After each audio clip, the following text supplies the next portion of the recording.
Hey everybody, welcome to Shawns Fish Room.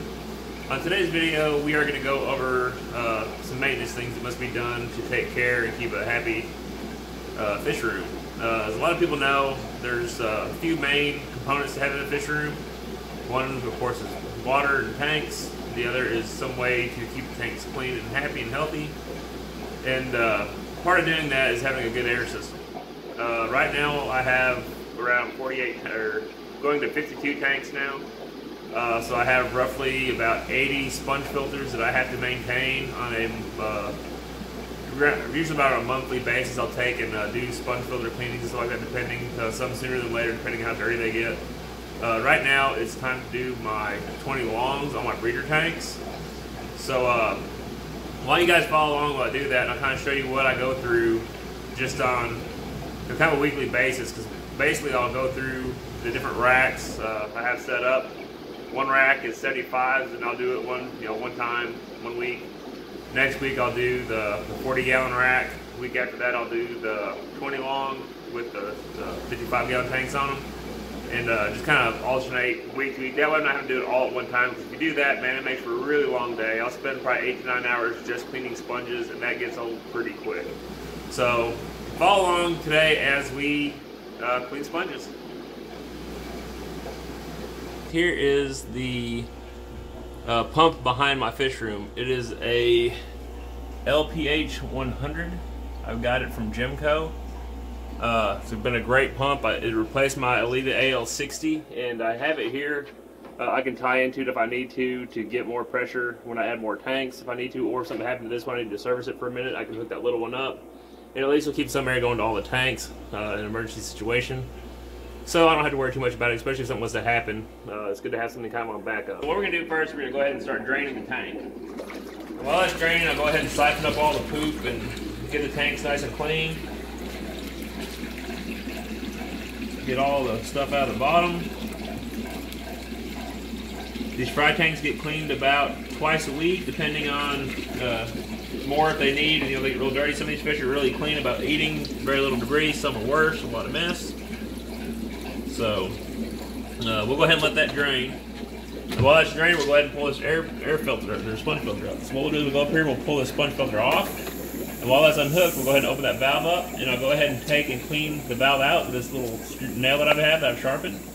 And I can put it inside the valve and just run it in and out. And what that'll do is it'll get all the old mucky stuff out of the inside that you get built up from the humid air that goes through the lines. You can see it goes way up in there. And man, you can really feel a lot more air pressure coming out of it. So now that that's done, let's go ahead and pull the sponge filter out.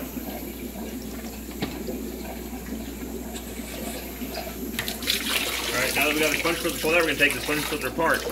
Now as you can see, this inside this valve cap is really dirty, so this pulls off the bottom. And when you pull that off, you can see all this dirt here. Let's go ahead and clean that stuff off. That's clean, so now what we'll do is we'll go ahead and get our tool again. And you can see on the inside how dirty that stuff is. So what we'll do is we'll go in here and we'll take and pick out in between it and really open the bottom of this thing back up again. Poke it out, clean it up good, every slot.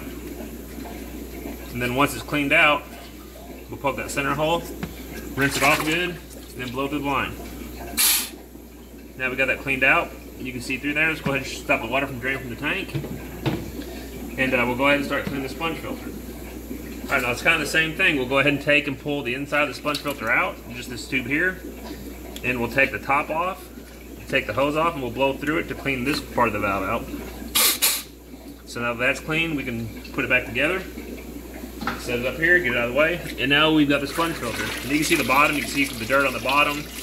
And then the sponge itself, this one's not terribly bad, it's not too dirty. So what we'll do is we'll go ahead and start wringing it out. And now that we're wringing it out, it's a good time to talk about why we do it in the barrel and not just in a sink.